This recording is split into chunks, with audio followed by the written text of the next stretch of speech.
This is a mock-up of the Artesian Wind Sensor's wireless fountain control system. We have the wireless anemometer here. We have the time delay relay. We have the base unit, and we have a simulated pump, which is the light up in the upper left corner. For settings, what we set, we hit show config. We have the sensor ID in there, which is number 393. The slope is 100, the offset 0. And we set the alarm to come on at 15 miles an hour. That is the wind speed at which we're going to turn the pump off. In this case, the pump is simulated as a light.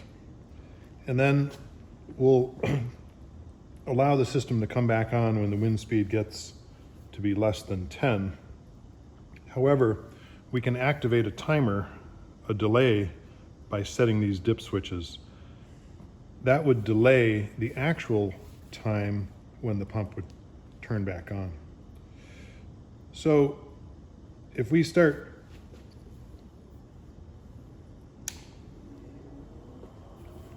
the anemometer running, takes it a second to power up. You'll see the miles per hour change. Once it gets powered, it should be around 10 or 11. There it is, 11 miles an hour. So we're running 11 miles an hour, not enough to trigger the time delay relay.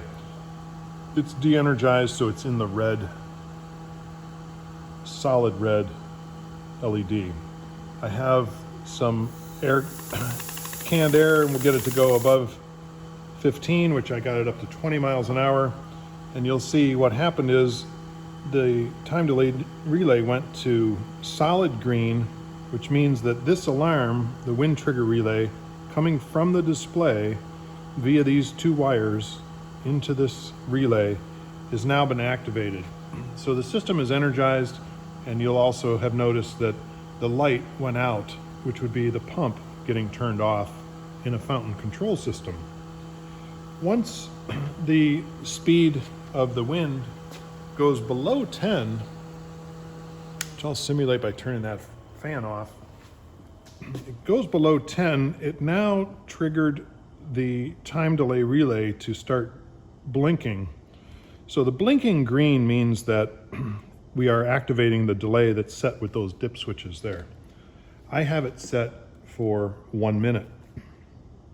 So after 1 minute, this blinking green light will turn to red, and it will de-energize the relay, which will turn the pump back on. And that will be simulated by the lamp light turning back on. So the wiring here is from the wind trigger relay into the base unit for the time delay relay. These two wires go into pins 5 and 6. We have 120 volt power, although you could do 220 if necessary. Those go into pins 2 and 10, and then because I'm controlling a 120 volt power light, which simulates the pump, I've just jumpered across to 1 and 11, and that activates pins 4 and 8, which will activate the light. So 4 and 8 is the output to what it would be the pump, or in this case the light. 1 and 11 is the power that's going to go there. Powering the relay is 2 and 10.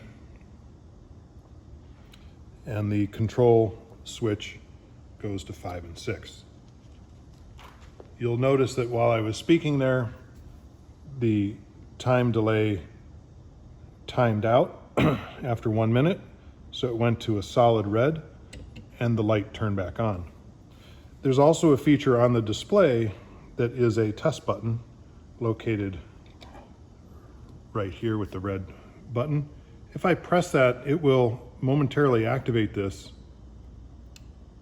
and you'll notice when I do that, it turns to a solid green, and as soon as I release it, it starts blinking, and now the 1 minute timer is is going again.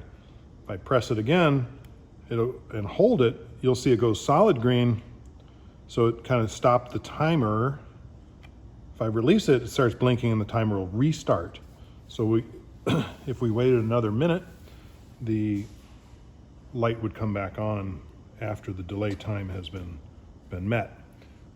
I would generally recommend setting the delay time at somewhere between 30 minutes and 2 hours. I think that's a reasonable time for a wind event to come through, and with reasonable confidence, if the wind speed has gone down below the threshold to turn the alarm on, hopefully it'll remain that way for a period of time to allow the fountain to return to normal operating condition. Hopefully that helps to give you a sense for how the system is wired and put together. That's for the wireless fountain control system from Artesian Wind Sensors. Thank you.